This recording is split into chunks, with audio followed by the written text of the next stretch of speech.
Bonjour et bienvenue dans cette édition du journal qui s'ouvre par l'Université de Kolwezi dépend de la disponibilité des professeurs visiteurs de Lubumbashi. C'est ce qui explique l'arrêt momentané de cours à la faculté de médecine. A précisé le secrétaire académique, le professeur Baudouin Wika, le mardi 14 septembre au cours d'un entretien accordé à nos reporters. Reportage des Merveilles Mbal. Dans les soucis de former des médecins de qualité, l'Université de Kolwezi, via son secrétaire général académique, réitère l'accompagnement du gouvernement provincial pour la prise en charge de professeurs visiteurs. Quand nous sommes arrivés, je crois que nous avons bénéficié d'un appui du gouvernement provincial qui nous avait permis de payer les professeurs visiteurs.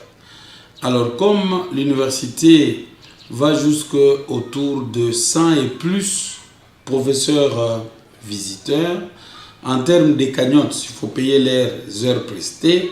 Je crois que le budget de l'UNICOL est perturbé. Nous réitérons cet accompagnement du gouvernement provincial pour nous accompagner en termes financiers. La faculté de médecine, avec les exigences que nous avons de la hiérarchie, et il nous faut avoir une clinique. Les étudiants des deuxième cycle doivent prendre leur mal en patience pour bénéficier d'un enseignement de taille. Notre souci n'est pas de bricoler leur formation. C'est comme ça justement que nous sommes en train de négocier avec les professeurs de l'INELU pour arracher leur disponibilité. Comme nous dépendons de l'université de Lubumbashi, comprenez justement que vous puissiez connaître ces retards-là. Donc ce que je voudrais amener aux étudiants de médecine, ceux qui sont en doctorat, c'est d'avoir un peu de patience. Comme nous ne voulons pas bricoler, nous sommes en pourparlers avec les profs pour arracher leur disponibilité. Lors de la présentation du budget rectificatif de la province du Lualaba par l'autorité provinciale, le député Gaston Mouchid avait plaidé cette cause. La coiffure d'âme, une profession qui se développe petit à petit dans les chefs-lieux du Lualaba. Les coiffeurs assurent bien leur rôle de rendre belle la gente féminine. En cette période de forte chaleur, ils suggèrent la tresse des dreadlocks. Reportage de Brodige Mumbanga. Comme l'on choisit son style vestimentaire, c'est comme ça qu'on décide également de comment sera sa coiffure. Chaque femme a son style et son look. Pour le coiffeur, en cette saison de forte chaleur, les dreadlocks est souhaitable. On va proposer ma dread parce que ma dread est chaque moteur pour le moment. Ma dread est tout bien parce que on a tunga nywele naturelle. Dread iko bien pour que mtu atanawa akipita mpepo. Dread kama kifukutu kinapita tena sana. Ataifunga mamodeli yote ile atapenda. Ataifunga ndio ile iko na proposer bantu ou soit rasta ou soit mondara. Huku ingini comme Kardashian kutokea pour le moment. Leo ni kufunga tu ni shino tunafunga tu ni kama nani ma plants ou soit mesh ou soit bila mtu atapenda unaweka kumkongo eko napita mpepo. La beauté d'une femme se retrouve dans sa façon de se tresser et de soigner sa chevelure. La coiffure, sur son plan rentable, est devenue un métier générateur de recettes pour les pratiquants de la coiffure d'âme qui n'ont rien à envier. Délocalisés des sites Kandimba, Roué, appartenant à l'entreprise Chemaf, les creuseurs ont du mal à assurer leur intégration dans la société. Un bon nombre de ces creuseurs s'est installé au village Konfoufou, où ils se débrouillent tant bien que mal à l'activité minière artisanale non viable. Leur souhait est que le gouvernement provincial leur trouve une nouvelle zone d'exploitation artisanale pour reprendre les activités. Suivez les reportages de André Moussendeka.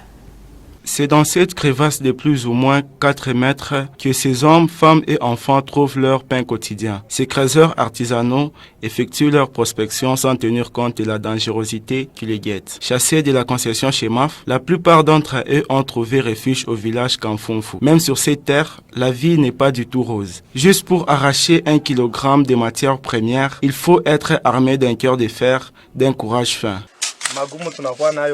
Les difficultés que nous rencontrons sont énormes. Notamment, nous sommes pourchassés par la garde industrielle de l'entreprise minière Chemaf et l'armée aussi. Une fois attrapés, nous sommes obligés de payer 4 000 ou 5 000 francs congolais. Si vous ne les donnez pas, c'est un grand problème. Pour cela, nous demandons aux autorités provinciales en charge de la mine de nous octroyer une zone artisanale qui nous permettra à bien travailler. Elle dit, il n'y a rien comme minerai ici. Nous travaillons seulement pour le pain quotidien. Mais à Kandimba, on s'est retrouvé sans problème. Voilà, la rentrée scolaire se pointe à l'horizon. On ne sait même pas si nos enfants vont étudier. Dieu seul sait. Nous demandons aux autorités provinciales de nous venir en aide. Si possibilité il y a, de nous autoriser de rentrer à Kandimba et dire à Chemaf de construire un comptoir où il commencera à acheter des minerais sur place. Ces creuseurs artisanaux sollicitent une main d'accompagnement des autorités compétentes afin d'avoir une zone d'exploitation artisanale viable et appropriée. Chaque enfant a droit à une instruction, quelle que soit sa forme, et cela est assuré par les parents. Cependant, certains enfants adoptent une instruction à leur gré, une situation qui met en péril leur avenir souvent radieux. Estiment les parents interrogés ce mercredi 15 septembre à l'occasion de la Journée internationale de la liberté d'instruction. Reportage de Yvette Kalechi. À la naissance de l'enfant, les parents assurent son instruction jusqu'à l'âge adulte. Le choix des contenus d'éducation revient de droit aux géniteurs. Parents, nous savons que l'instruction est primordiale. L'éducation est très nécessaire pour la vie d'un enfant parce que c'est au travers de